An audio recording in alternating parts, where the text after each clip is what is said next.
Hello everyone, it's kaelahmakenzi back for another YouTube video in our journey through the chakras, and this will be the second chakra today. Last week we talked about the root chakra, and so if you haven't seen that video, I highly recommend going to that one first and watching that one so you can actually watch them in order, as that will be the most helpful.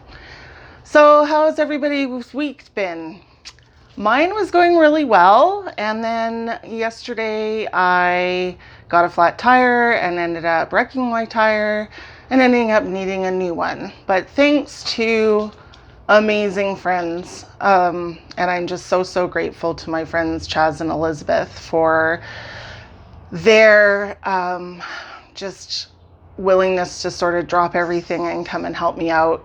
I just can't even express the gratitude I feel to have friends like that in my life. So thank you guys so much for everything that you've done and for the time we got to spend together today, in between the whole tire fiasco.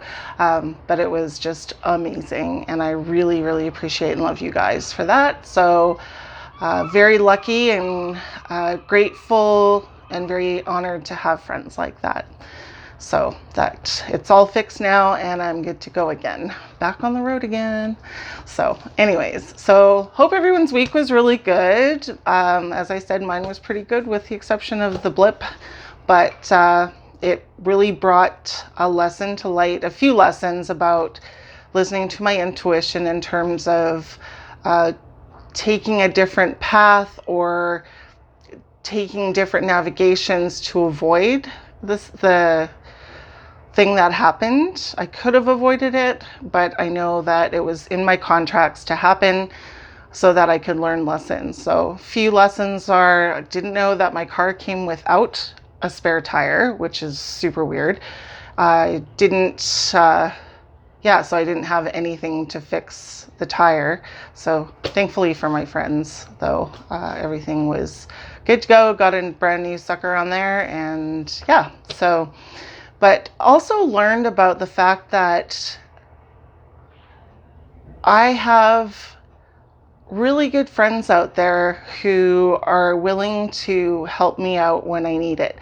And for someone like me who's been very independent and living on my own for so long, I do find it difficult to reach out to friends or to reach out to people and just say, this thing happened. I don't know how to deal with it. It's the first time ever that anything like this has happened. Help. And so learning that there are people out there like that will jump if I need them. And likewise, I would do the same for them. Absolutely. It's just really comforting and makes me feel a little bit more safe, as we talked about with the root chakra, feeling more safe in just being able, just knowing that I have a safety blanket to fall back on should anything happen. So wonderful friendship, and we had some good times today, doing some other things, some fun things in between. So it was really lovely to spend that time. So thank you again, Chaz and Elizabeth. You're my heroes. Anyways, moving on to the sacral chakra. So this is the second one in the 7 main chakras in your energy system. So the sacral, and I've got my notes again, the sacral chakra, the glands that it relates to are the sex organs. So the testes and the ovaries. The placement of it is about 2 inches or 4 finger breadths just below your navel. So it's in that area where ovaries would be on females. Let's see if I can pronounce the Sanskrit name, and if I butcher this, I am so sorry. But Svadhisthana, and it means dwelling place of the self. Now, as we're moving up through the chakras, the energy gets lighter and faster moving. So while this still relates to our physical human experience, we're moving into the emotional side now versus just the basic physical needs. that we discussed with the root chakra.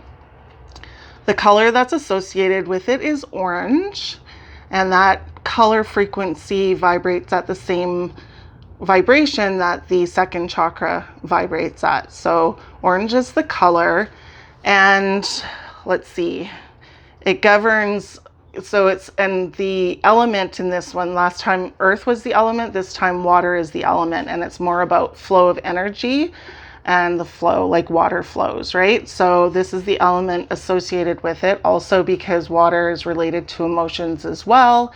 And this, we're moving up into not just the physicalness of being here and having food and shelter and all of that, but now moving into the emotional side of things. So let's see, it governs the emotions, sensitivity, sexuality, and self-expression and creativity, your personal identity in response to the seductive forces of the physical world as well. Let's see here. The bladder, the kidneys, and the reproductive organs are major organs that it affects. Let's see. Okay, so when you have a blocked sacral chakra, things like overwhelm, emotional sensitivity, mood swings, that's where we get into feeling, because it has to do with relationships more, feeling jealousy and feeling possessiveness over something or someone, having pelvic pain of any kind. The lymphatic and the circulatory systems are also part of this. So any issues with those areas, and again, the bladder and the kidneys, the large intestine, all very related to the sacral chakra. Having arthritis and anemia, having low energy, also something that's very prominent with an unbalanced sacral chakra is addictive tendencies. So whether it's addiction to food, alcohol, drugs, or addiction to attention and needing to be approved of by the outside world. Those kind of things are also very related. Let's see. So when you've also loss of creativity and imagination and just a sense of that, you lost your mojo and more ways than just the sexual side of things, but you're not, and it also, if you're not feeling your libido's low or anything like that, and you're just not feeling creative and you're feeling kind of low energy and apathetic, it's very related. Pain and stiffness in the lower backs and especially the hip area. If you're really sore in the hips and the lower back, that also has something to do with it. Having constipation, being irritable, super irritable, having joint problems, very common with sacral chakra issues, and also PMS for females. Let's see, what else? Did I miss anything? Fertility issues also, because it's related to the sex organs, so any fertility issues as well can be related to a blocked sacral chakra. So all of these things very related, and quite a few are very emotional, and the swings in emotion, the mood swings, the how water can either be peaceful and calm or it can be very turbulent and stormy. So same with our emotions, right? We can have emotions that are very peaceful and calm and content and everything's okay, and then we have days where everything's very turbulent and we're very easily triggered and that kind of thing. So when we're dealing with that on other opposite ends of the spectrum and things kind of blowing out of proportion, sacral chakra is something to look into. All right, so what does it look like if we have a balanced sacral chakra? So if it's balanced and everything's flowing right, and remember, we got to get that root chakra going first.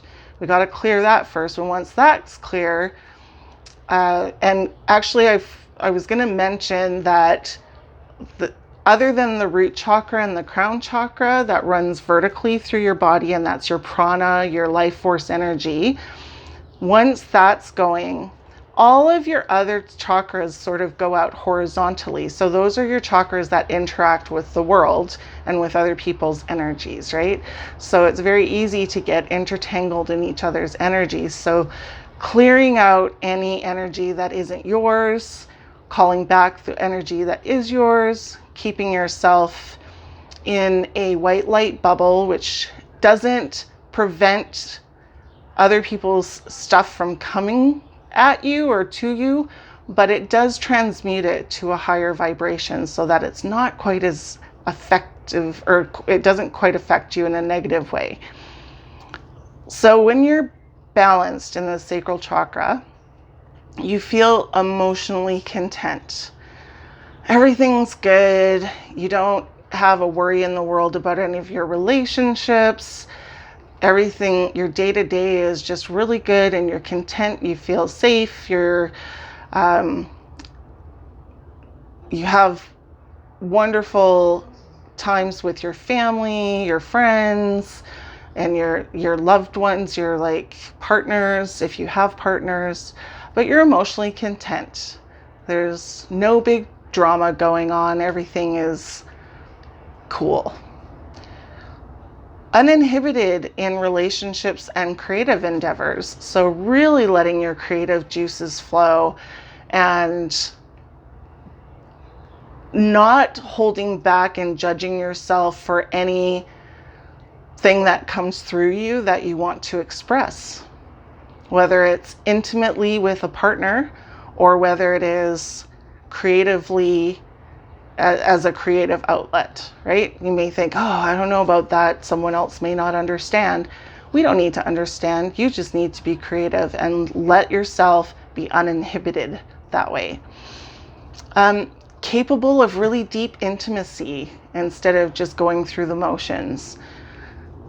Having a really healthy sex drive is also very indicative of a balanced sacral chakra. Too much of a sex drive can indicate an overactive sacral chakra, and low libido can indicate a underactive sacral chakra. It's the center of passion. So your passion for life, your joy for life, your passion with a partner in sexual situations, your passion for your creativity, just anything that brings you joy and that you're passionate about. It's the center of that. Able to express yourself emotionally, being very emotionally available and being comfortable and being open about your emotional needs and your desires.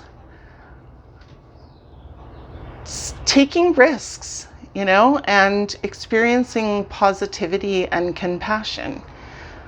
Feeling safe to take the risks. Feeling secure. Feeling content. That it's fun. Having fun also is part of the sacral chakra. And, it doesn't just mean fun in the bedroom. It means also fun in the world. Going out and doing something fun. Letting go is a note that I wrote here too, where it's like right beside when I had the addictive behaviors on the unbalanced side, letting go on the balanced side. So letting go of addictions, letting go of the need for approval from others, letting go from the need to be constantly approved of and assured by your partner. Right? Being able to be strong enough in yourself and confident enough in yourself that you can express yourself creatively, emotionally, sexually with confidence and knowing that you won't be judged. Okay? So, ask yourself things like, how do I want to feel? And then when you think about how do I want to feel, what would I need to do to feel that way? What would need to be required to feel that way? And what can you do to make yourself feel that way versus what other people can do for you? But it will also help you ask for the things that you want from others. And then if they're not harmonizing with you on those things, then you know that maybe those people might not be so great to have in your life anymore. We do vibe in and out of each other's lives. And sometimes we just grow to a point and we ascend and awaken to a point that's just no longer a vibrational match with somebody else. And that's okay, because letting go of that allows for something greater and more satisfying and pleasurable than you could have ever imagined to come in. So that's wonderful, right? Stop chasing pleasure and denying your pain. So don't chase pleasure, create pleasure. Don't deny your pain either, emotionally or physically or anything like that. But what's really, really important here is that you don't deny it, you sit with it, you allow it to be there. What does it need to say to you? What lessons do you need to learn by going through this particular thing? Right? Whether it's physical or emotional, what can I learn from this? How will I feel when I realize that I've learned this lesson and can let go and move on now? Denying pain doesn't get rid of it. It's there for a reason, and it's there to teach us something. So it's really, really important that when you're feeling that way, that you do sit with it and you do acknowledge it and you do allow it to be there and you welcome it as a friend that's there to teach you something. There's a lesson in it, okay? Engage with the discomfort, essentially, engage with the discomfort. And I mean, so many of us, it's like, take some pills, take some alcohol, distract yourself on your cell phone with games, do anything but acknowledge how you're feeling or the pain that you might be in emotionally or physically. But sit with it, engage with it. Sit with your emotions and really, really allow them to say what they need to say. Because then it doesn't build up and build up and build up, and things don't repeat over and over and over again until you learn the lesson, right? So they're there for a reason. Feelings are there to be felt, not to be ignored. Okay? So now we're into the fun part where I get to give you some tips and tricks on how to have a balanced sacral chakra. And once again, please watch my first video on the root chakra if you haven't already, because it's really important that your root chakra is clear first. And then working on the sacral chakra, if you notice any of the things that I've mentioned being an issue for you, then we can move on to working on the sacral chakra. And when I do my healing work, I actually, once I clear out and get the root chakra open and balanced again, then I'll go through the rest of the energy field to feel where the blocks are, and then I know where to work from there. Okay? So before I go on to the tips and tricks and the wonderful information on what you can do to help yourself with your sacral chakra, I just want to say thank you for being here. And if you like my content, please like and subscribe. And please share if you feel that this is really something that is helping you and educating for you. Feel free to share it. I am want to get this information out to as many people as possible. And again, you may know nothing about chakras, you may know something about them, or you may be an expert on them. But either way, reviewing the information and I'm learning more just by going through all of this again. And I'm reminding myself of things as well. So it's always good to have a refresher, and it's always good to get that information out there, because again, as we are ascending and awakening, these things need to be taken care of to help in our awakening process. Okay, so please like and subscribe, hit the notification bell if you want notifications when my videos come up, and please share if you feel called to do so. Okay, thank you so much. All right, on to the tips and tricks. My personal favorite, as y'all know, is crystals. So what crystals are good for the sacral chakra? So orange, color orange, anything orange will be wonderful. So, but not necessarily all crystals that are good for the sacral chakra are orange specifically. Carnelian, top of the list as the #1 sacral chakra. Any list, and I knew this, but any list that I looked up just to see, #1 was always carnelian. So carnelian is a really great sacral chakra one, and that's #1 on the list. Snowflake obsidian, so that's black with what looks like white specks or white snowflakes on it, and that one is also where obsidian was root chakra. The snowflake obsidian is more sacral chakra frequency and vibration. Orange calcite, also a really good one.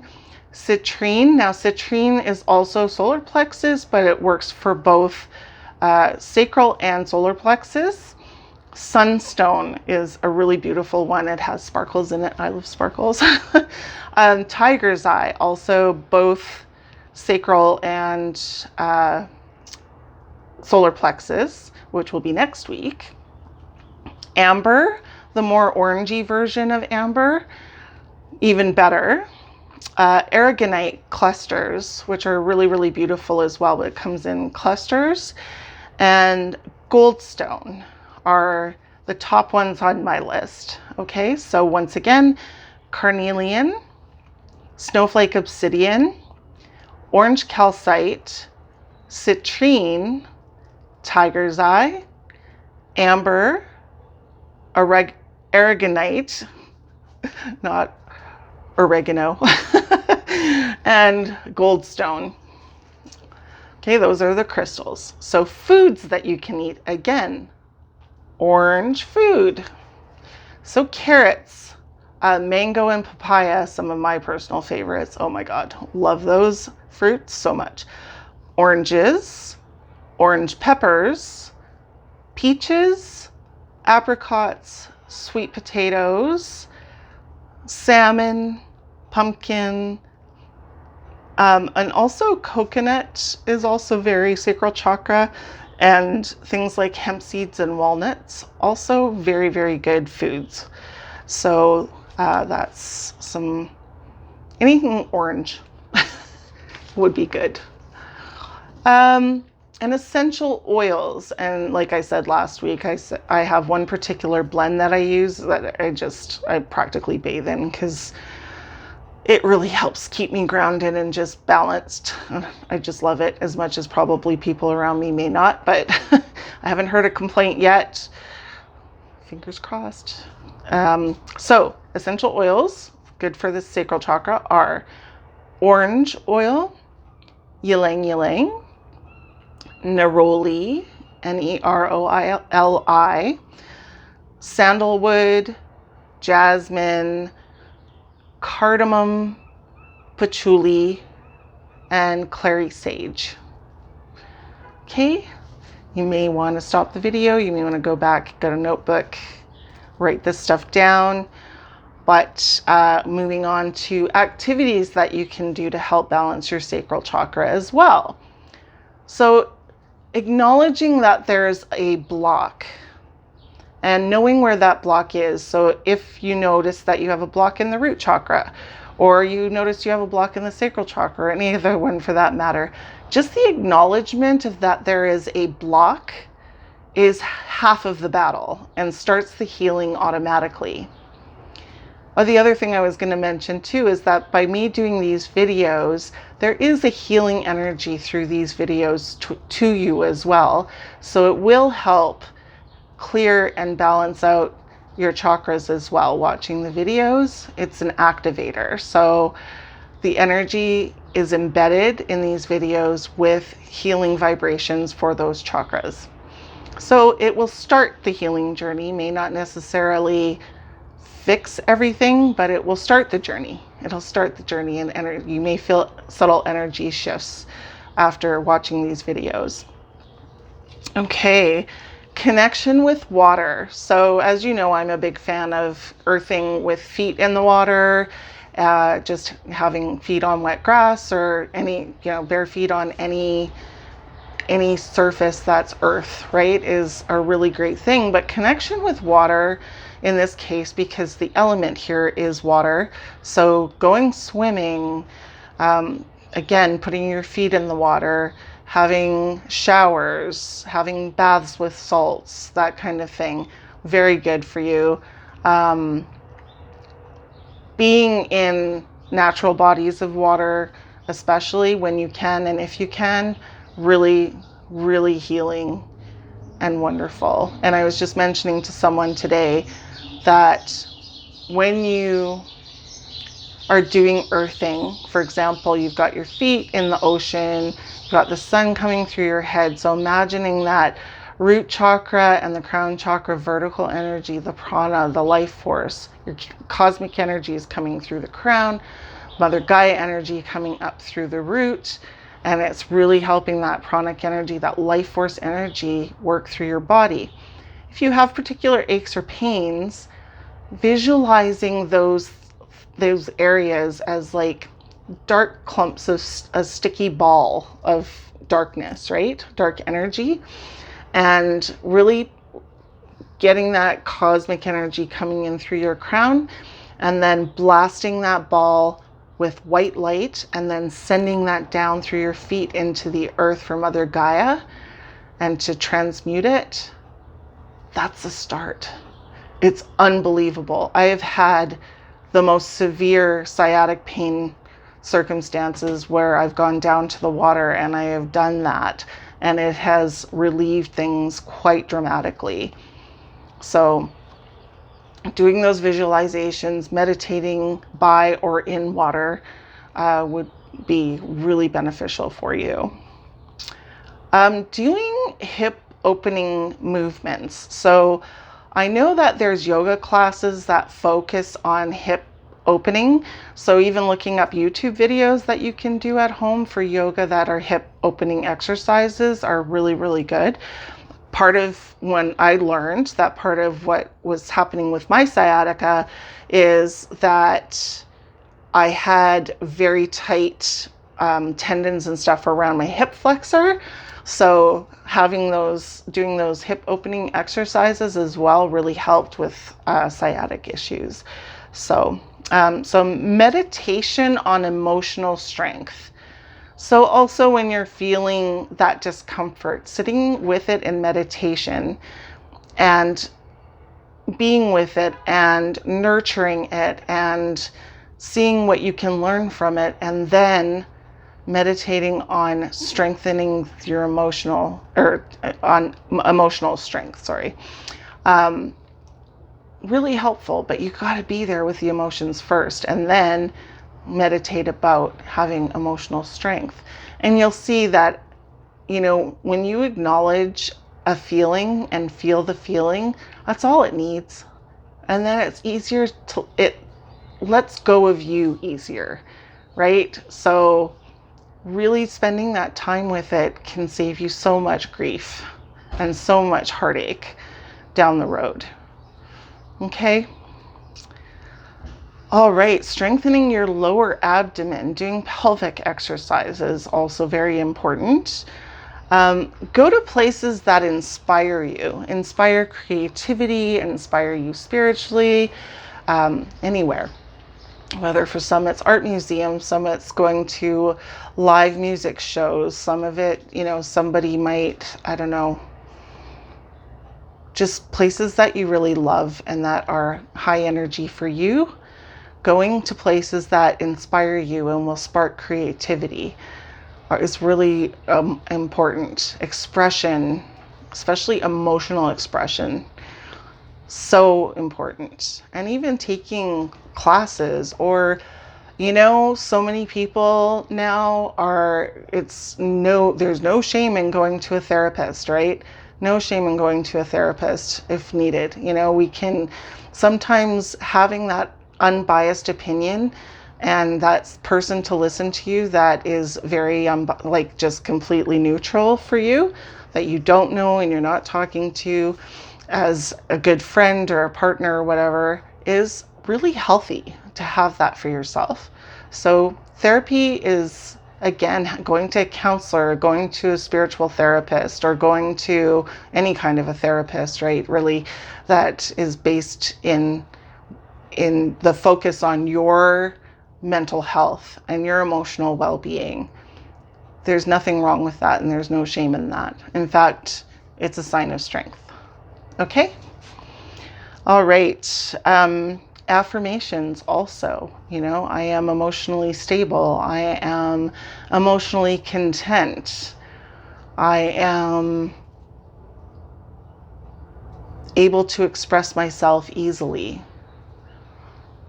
All of those kinds of things. Anything that's related to, I have a healthy sex drive. I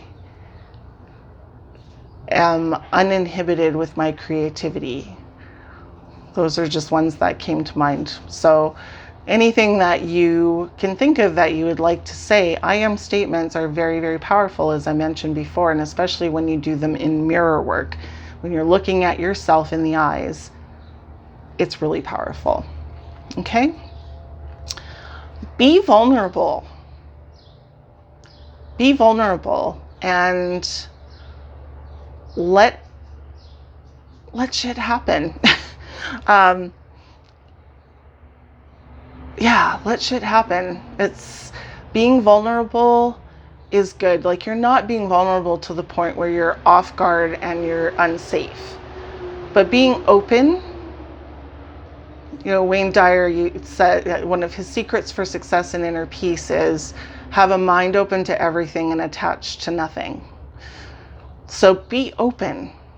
Things that you may not have ever considered doing, or that you might be afraid to do, but it might be fun, but I'm too scared to do it. Be vulnerable. Be open.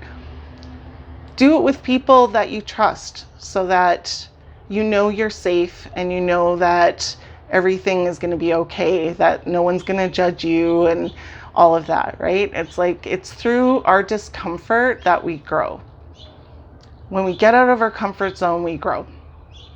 So doing things where we make ourselves vulnerable and we make ourselves open to new possibilities, then you just have no idea what the universe is going to bring to you, right? So it's such a wonderful thing to just be vulnerable and be open and see what kind of exciting things life has to offer you. It's a really positive thing. Also, journal. So journaling your emotional, how you're feeling and the things that you want to create for yourself and the life you want to create for yourself and the things you want to be creative at and all of that. Those are really important things to write down. It's like, as you're writing them down, you're also putting them into this world, taking them from the energetic world and putting them into this world. And by doing that, that's calling in that energy to come to you. When you make affirmations or when you set manifestation intentions or anything like that, always say this or better. And whatever's for the highest good of myself and all involved. Because if you stay stuck to a certain outcome, it has to be this time, this day, this much money, blah, blah, blah, then you're just limiting yourself when it could be so much bigger and better. And something that you may have never ever considered before, but the universe wants to give it to you. But then really be open and pay attention to the things that are happening and the way the universe is conspiring to make it happen for you, but only better. Because usually it's a gazillion times better than you could have even imagined. Okay? So that, my friends, is the conclusion of today's talk on the sacral chakra. Thank you again so much for being here. I really, really appreciate it. And I'm super excited about growing this community further. And however long it takes, it just doesn't matter. I will keep showing up and I will keep being here with you and for you. If you're interested in any healing sessions or readings, card readings, then please email me at kaelahmakenzi@gmail.com and we can talk about appointments and pricing and all of that. I do in person, we can do video chat, we can do by email or phone. I'm open and all things are possible. I also do distance healing work as well. So any interest in that, please shoot me an email and I'll be happy to collaborate with you and help make things happen. Okay. And again, if you like my content, please like and subscribe and share if you feel called to do so. Have a wonderful week, everyone, and I will talk to you next week for the solar plexus chakra. Bye for now.